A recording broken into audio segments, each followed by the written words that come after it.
നബി തങ്ങൾ സല്ലല്ലാഹു അലൈഹി വസല്ലം തങ്ങൾ പറയുന്നു, മൻ ഫരിഹ ബിദുഖൂലി റമളാൻ ഹറമല്ലാഹു ജസദഹു അല നീറാൻ. എടാ, നബി തങ്ങൾ പറയുകയാണ്, മൻ ഫരിഹ ബിദുഖൂലി റമളാൻ, റമളാനിനെ സ്വീകരിക്കണം, വേഗത്തിൽ റമളാൻ വന്നെങ്കിൽ എന്ന ഒരു ആഗ്രഹം. മാത്രമല്ല, റമളാൻ വരുമ്പോൾ എനിക്ക് നോമ്പ് പിടിക്കണം, എനിക്ക് ഒരുപാട് ഖുർആൻ ഓതണം, എനിക്ക് ഒരുപാട് സ്വതക്ക കൊടുക്കണം, തറാവീഹ് നിസ്കരിക്കണം, തഹജ്ജുദ് നിസ്കരിക്കണം, അങ്ങനെ ഒരു ആഗ്രഹം മനസ്സിൽ വെച്ചിട്ട് വേഗത്തിൽ റമളാൻ ആയെങ്കിൽ എന്ന് ചിന്തിച്ചാൽ, എന്ന് ആഗ്രഹിച്ചാൽ, ഹറമല്ലാഹു ജസദഹു അല നീറാൻ, നരകത്തെ തൊട്ട് അല്ലാഹു തആല അവന്റെ ശരീരത്തെ കാക്കുമെന്നാണ് ഹദീസ് ഉള്ളത്.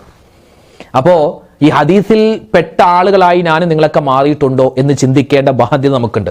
വിശുദ്ധമായ റമളാൻ തൊട്ടടുത്തെത്തിയിരിക്കുന്നു. നമ്മളിപ്പോ നമ്മുടെ പള്ളിയുടെ പരിസരത്ത് പോയിട്ട് ഖബറാളുകൾക്ക് വേണ്ടി ദ്വാരക്കുന്നത് എല്ലാ ഖബറാളുകൾക്കും എത്തുമെന്നാണ്. കാരണം നമ്മൾ അവിടെ ദ്വാരക്കുന്നു, അല്ലാഹുവേ അല്ലാഹുമ്മ ഗഫിർ ലിൽ മുഅ്മിനീന വൽ മുഅ്മിനാത്ത് വൽ മുസ്ലിമീന വൽ മുസ്ലിമാത്ത്, അല്ലാഹുമ്മ ഗഫിർ ലിൽ മുഅ്മിനീന വൽ മുഅ്മിനാത്ത് വൽ മുസ്ലിമീന വൽ മുസ്ലിമാത്ത്. ഈ ദുആ പറഞ്ഞാൽ നമ്മുടെ പിതാവാക വല്ലുപ്പയാകുന്ന ആദം നബി തൊട്ട് ഖിയാമത്ത് നാളിന്റെ തലേ ദിവസം ജനിക്കുന്ന ഒരു മുഅ്മിനായ ആള് വരെ അവരെല്ലാവരെയും ഉൾപ്പെടുത്തിയിട്ടുള്ള ദുആയാണ്. അല്ലാഹുവേ, കഴിഞ്ഞുപോയതും വരാനിരിക്കുന്നതും ജീവിച്ചിരിക്കുന്നതുമായ എല്ലാ മുഅ്മിനീങ്ങൾക്കും നീ പുറത്തു കൊടുക്കണേ അല്ലാഹ്, എല്ലാ മുസ്ലിമീങ്ങൾക്കും പുറത്തു കൊടു. അപ്പൊ അത് മരിച്ചവരാവട്ടെ ജീവിച്ചിരി എല്ലാവർക്കും വേണ്ടിയുള്ള ദുആയാണ്. ഇത് വെള്ളിയാഴ്ച പറഞ്ഞാൽ 1000 നന്മകൾ നമ്മൾ കാത്തിരിക്കുമെന്നാണ് മഹാന്മാർ പഠിപ്പിച്ചത്. അതുകൊണ്ട് ഈ ദുആ മറക്കണ്ട. അല്ലാഹുമ്മ ഗഫിർ ലിൽ മുഅ്മിനീന വൽ മുഅ്മിനാത്ത് വൽ മുസ്ലിമീന വൽ മുസ്ലിമാത്ത്